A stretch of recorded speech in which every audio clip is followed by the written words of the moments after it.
What's going on, YouTube? What's going on, family? What's going on, future grandchildren? I'm out here with my folks. I'm out here with my man John.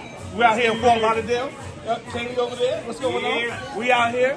This is called Patio Bar and Pizza.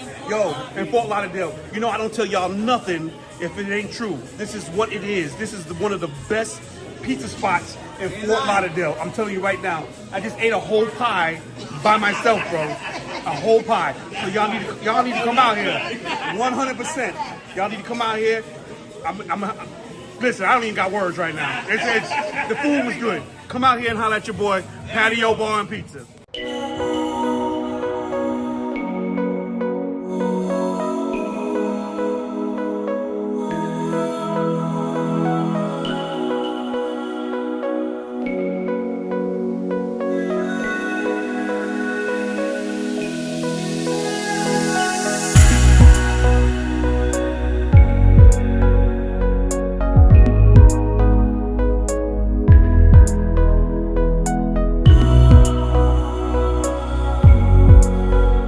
What's going on, family? What's going on, YouTube? What's going on, future grandchildren? It's your boy, Bike Life Commando. I'm out here at Lakeland, Harley Davidson, out here in Lakeland, Florida. It's right next door to Winter Haven, where I've been spending this last week doing some training for my job. Having to just look at my phone. We were doing a check-in. I decided to go get me a coin, doing a check-in, and found out there's a recall on my Softail for the rear shock. And here I am in Lakeland, Florida, and everybody's like, oh, just get it home. When you get home, you'll be all right. And I'm like, okay. So now I'm like concerned because I got a shock issue, or possibly I don't have a shock issue. It's been riding fine. I'm gonna have it on the Overcast, which is the Harley Lowrider ST. But anyway, that's what it's about, man.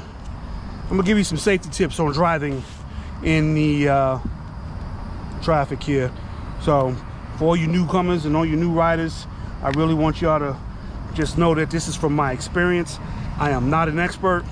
I'm a new rider, a new touring bike rider. I got about 14 months. I'm a returning rider. I'm about 14 months of riding on tour bikes. What is going on, family? What is going on, YouTube, future grandbabies? I know it's a little dark out here. Not even sure how much you can see of me, but I am prepping to leave Winter Haven, Florida. I got about 4 hours of training I gotta do, and then I'm heading back to Savannah, Georgia via Fort Lauderdale, Miami area. I'm really close to a family member who doesn't get to see us very often due to logistics. And so I'm gonna go see that family member, give them some support, let them know we love them, and I'll probably spend the night. What's going on, family? It's your boy Bike Life Commando coming back at you. It's been a crazy week. I've been riding in the rain. I've been riding through Florida, mostly sunny though. I'd say 95, 97% sunny. But it was Indian River County. I think that's like Vero Beach area. Man, a storm rolled in a couple of days back. Scared the death out of me. I ain't gonna lie to nobody. I went to stop real quick. I said, let me grab a cheeseburger. I ain't had nothing to eat. Let me grab a cheeseburger right quick. You know what I'm saying? Messed around, turned around. It was pouring. I said, go ahead and give me some fries and a shake with that. I sat down. I ain't gonna lie. Anyway, I ended up not taking my my boy Casper down there because I hadn't been putting no miles on that Lowrider ST. You know what I'm saying? So I went and I took myself out and got myself on that Lowrider ST, and we loaded it up and we did well. As you can see, she's configured for home now. She ain't got none of those sissy bars or bags or anything. Well, I did leave the tank bag, but that's only because I hadn't taken it off yet.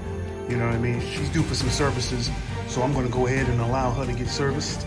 That's my girl Overcast right there. So I got my homeboy Casper over there behind me, and my girl Overcast. She's a storm, baby. She brings it. Got me really wanting to talk about it.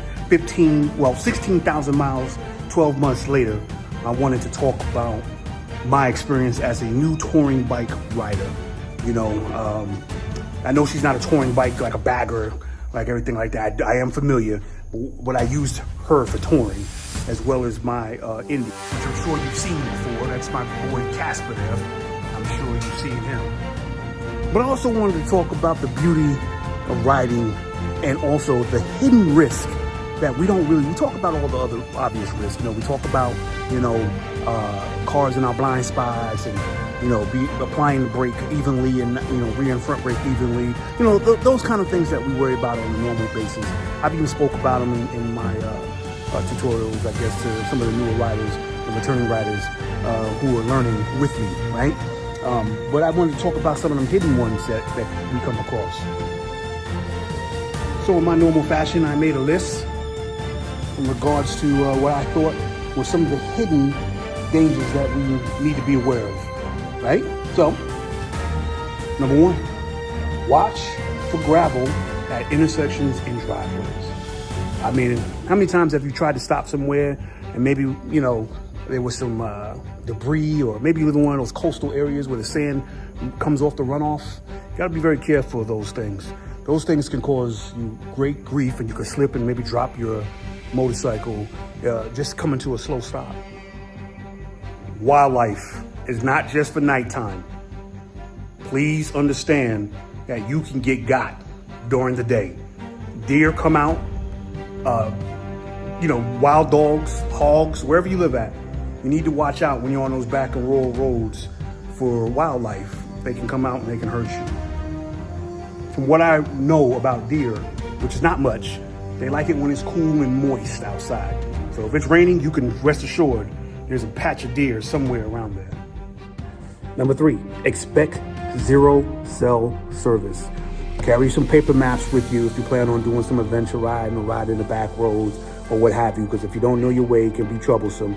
Also, make sure that, you send a message to your folks letting them know where you're at, just in case they need to find you or you need to be found. Just something to think about. Let's talk about number 4, bridges. I didn't know this. I actually saw this online. Bridges may be slick in warmer weather. I guess because of the humidity, if you're on those country roads and they're wood bridges, it's something you need to think about. Them old wooden bridges, those trolleys, think about that. Those are hidden dangers that you might need to be concerned with. I've never come across one myself though, so hopefully we won't have those issues. So anyway, I wanted to pop up in here and look at this weather right quick, and I'm letting you know, when it comes to tractors and construction equipment on these county roads, don't expect them to go fast. They're typically going to go 15 to 20 miles an hour. They got a job to do. They got to do it safely. So be careful. Make sure you give them the right of way when they deserve it, and make sure you understand that they know what they're doing. At some point when they get a chance, they're going to move to the side. That's always been my experience. They're going to let that traffic go by because they understand people got to go, and they ain't trying to hold you up. So don't be all impatient trying to rush these people while they out there doing what they got to do to earn a living. Also, keep in mind when you're riding down these country roads that when the construction crews are working, they are loosely supervised and loosely managed. That's not to say they're not doing a fine job. Those DOT workers are doing what they got to do. It's to say they ain't got a lot of people to hold the road down. So keep in mind that you might not have a lot of signage. You might only have 1 or 2 people, with signs, and maybe 1 person actually doing the work. So you might be dealing with a small crew. Be patient with them as well. Don't give them a lot of grief. They're trying to do the best they can with what they got. Ooh-wee, look at that. Always got some rain in the coastal empire. It's okay though. Listen, fuel stops. I don't know what y'all be doing, but I don't like to go below 60 miles on the tank. Say what you want about me. I ain't trying to break down. The lowest I've been though was probably around 40, maybe 35 miles, and that was super uncomfortable. I get range anxiety. So I would suggest that if you see a gas station in the country, stop at the gas station in the country, because you never know when you're going to see another gas station in the country. Now I know a lot of motorcyclists and skilled and experienced bikers will tell you this: make sure you have a survival kit. Make sure you got some tools. Listen, one thing I carry with me that I don't even know why I carry, because someone told me to carry, and it ended up coming in handy, was zip ties. I'll have to tell you that story some other time. But zip ties, carry some zip ties. I carry some heavy duty zip ties with me everywhere I go. Listen, it takes great skill to be a decent motorcyclist. And after 14 months, I am not that guy. I'm still learning. I want to learn with you. I hope that you have some advice you could share. Tell me what you think of some of the hidden safety issues when it comes to motorcycle riding that we don't normally talk about that we probably should. Listen, if you got a motorcycle in the garage collecting dust, pull it out, dust it off, gas it up, and enjoy the ride.